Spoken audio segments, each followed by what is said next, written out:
We are in a state park in St. Pete's Beach, Florida right now. And what we're doing today is more of the actual escape. This is post-escape. And today we're going to be filming some scenes of the guys on the run, through the woods, the jungle, that kind of stuff, and the pursuit. It's a great location because we have the beach and the jungle next to each other, so we don't have to make a big move. We don't have to be moving the equipment back and forth to long distances. Right now we're setting up for a shot. We're going to put the Steadicam on an ATV, and we found a really good location which is quite accessible for the crew and the equipment. And so we're going to take the ATV and run it on a road that goes right through the middle of the jungle. And that way the Steadicam operator doesn't have to actually try to run and keep up with the guys, because he's not so nimble anymore. He's getting up there in age. So Billy Nielsen, who's great, it just makes it a little easier on him. So, you know, we are in the jungle. We don't know we are in the beach. And besides being beautiful, all the greens and the trees, it's really a subtropical kind of jungle, very Caribbean looking.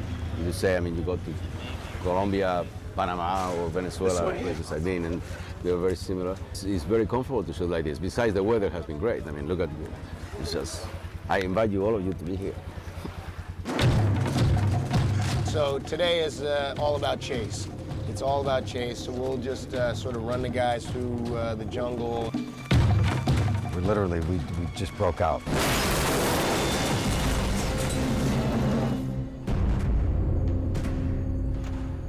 We only have 30 seconds. Go. Running through these woods behind me here with squibs on trees and things flying around and earplugs. A lot of earplug work today. So it's McGrady and Michael, Whistler, and myself teamed up and trying to hook up with Lincoln and get out of here. Mr. Whistler, I'll drag you by your hair because we gotta go. I'll slow you down. Just go. Just leave me. We both know that's not an option. It's only a quarter of a mile to the beach. If we stick to the brush, we can make it, Alex. Little help. And then we'll wind up the day on the beach where the Sona guards find the beach in the area where the guys have left all their clothes and shoes and whatnot, and they realize that the guys have escaped on the water. General, I think we have to call the Coast Guard.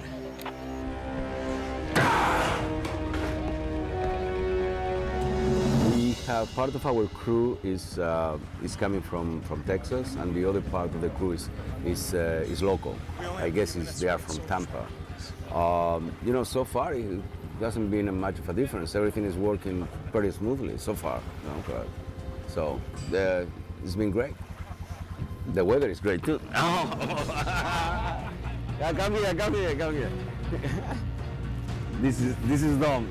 The smart ass. This is Dom. Smart ass. Myself, Wentworth, Bill Fickner, and Chris, and we're in Florida, exterior, shooting, pretending to be Panama. Just a whole bunch of water stuff. It's kind of like something out of a James Bond movie. We all have these kind of scuba diver things, canisters kind of things, and we take them and we go into water and we come up and we're waiting for Sucre to arrive with the boat. It's pretty ironic because, you know, we've been talking about it for the last week, is that, you know, this is the second time now that we've sort of done this episode. You know, we did it when they escaped from Fox River in Chicago, and now we're doing it again season 3 when they escaped from Sona. The big difference is, season 1 they escaped, it was about 9 degrees outside, so we were doing all this stuff at night in the cold. Now, you know, we're down in Florida, it's 80 degrees, it's a lot more comfortable, so we're all a lot happier about that. But, you know, it is pretty ironic that a lot of the same beats are recurring, and, you know, with a different group of guys, and this is fun stuff to do. This is really cool. You know, I think we've got past the point of, you know, trying to justify the reasons as to why the show is valid if, you know, just because, you know, Michael's in jail and Lincoln was in jail in the first season. You know, the show primarily is about entertainment and, you know, continuing with that theme and this year the fans have proven that they're on board with the show, and they've accepted the plausibility of Prison Break. You know, one of the most difficult things about doing these kinds of episodes are the logistical challenges of some of the work. And yesterday, you know, we had the guys in the water. They were in the ocean, waiting for Sucre to show up with the escape boat, as it were. And so we had to film all of the shots of the guys actually in the water, swimming to the buoy, and then waiting at the buoy for the rescue. Part of the escape plan that Lincoln's put together, we have to disappear as quickly as possible because we're in hot pursuit. We built the whole of Sona, so we take to the ocean and we get underwater. So we disappear as such, and then we come up in the middle of the ocean. Where is it? Where's who? Sucre with the boat. We're kind of stranded in the middle of the ocean. We're, you know, wondering if we're ever going to get out of, you know, out of the frying pan into the fire, and we find ourselves in that sort of scenario. Logistically, it meant that we had a lot of equipment that we had to get out there on the ocean. We had barges, we had 2 cameras. One of them was in the water, so the camera had to be housed in an underwater housing to protect it. You know, it was quite a logistic challenge for us. Those kind of things are really fun to do because they're quite different than your normal days where you're just on stage, on sets that, you know, you've built and that are lit already. There are several challenges. One is, technically speaking, we need to light the water. We need to light the characters. So the only way to do it was with some portable lamps.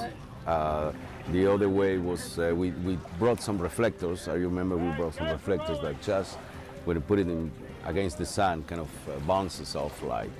The other problem is because we were shooting backlight, we had too much, the ocean was too bright, so we have to compensate for that exposure, which is very high, so the faces don't go way dark. So those kind of things are really challenging.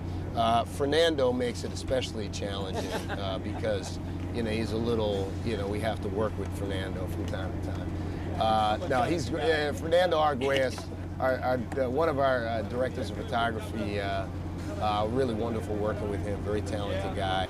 For the camera operators, the ones that are in the water, it's a very tough job because we were for 5.5 hours, you were with us there, and you know, the hour is, I think it's around 72, 70, and it's difficult to work like that with a hydroflex, you know, camera, underwater camera, and keep the, you know, keep the frame and keep the actors in the frame, in the right frame, and following them. And I have to say that our camera operators, Rick Anderson and Billy Nielsen, they did a great job, as well as the assistants, Willie Estrada, Matthew King. They all did a fantastic job being for 5.5 hours in the water. So, you know, it was difficult, but it was challenging, and you know, it's quite hard to sort of move around. So once you get everything out there, then it becomes that much more challenging to actually move the pieces. So, you know, you find ways to get the angles without moving all that stuff around. So I think we did a really good job. I was very happy with what we got yesterday. I think it's going to look great. There's other thing is, I have to say that the actors were awesome. They were amazing to be there, and they were still laughing and making jokes, cracking jokes all around, and you know that. They are just While we're still wet, let's do what we can. really a great ensemble of people. You know, it was a lot of fun. I mean, it was very well set up. It was, you know, it was as always very safe for us and everything, and so that was kind of cool. It just, when you're in the water for 6 hours, you get cold, you know, and I think that was the hardest part about yesterday, was just the you know, take after take, and the longer it gets, and your body's sort of getting colder and colder, and you have to sort of get the energy together again and go again. If you spend more than an hour and a half in the water, it starts to get really cold, and we started to get real cold after that. I grew up in Buffalo. I know cold. I love being in cold weather. I love being warm in cold weather. It's been a long time since I've had my teeth chatter. Yesterday was I can't remember the last time. You must have been a kid. Literally just knocking together out there. I guess when they scouted here a couple of weeks ago, the temperature of the water was 76, and 14 days later it had dipped to 66. That's a slight difference, you know? Just freezing. And, you know, apart from that, it was, we had a great day. It was beautiful weather. There was no wind as such. It was nice and warm, so when we got out, it was fine. Had it been any different, if the water had been choppy and everything, then things might have got miserable. But yesterday was kind of cool. But today they'll shoot some footage with a helicopter with that same buoy way out to sea, or far enough where, you know, they're not close to shore. And so they can do a beautiful zoom. We have this, you know, best helicopter rod pilot on the planet, and he will come in close and zoom out like this, and you'll see the stunt guys. Stunt guys, I'll admit that, because I'm not going out with large sharks in the water. But they'll be swimming, you know, the characters are swimming up to the buoy, and yesterday we shot right offshore, cheating it, you know, close facing away from the shore. Getting out to this buoy, which was a meeting point, where we were supposed to have a rendezvous and get picked up. You know, unbeknownst to me, it's Michael's plan that he's been working out, or actually Lincoln's plan. So we're out there in the water yesterday. 6 hours. Freezing. That's basically it. So we spend the whole day in the water, bobbing around. Yeah, we probably had a good solid 2 to 3 solid hours actually in the water, and that's a long time.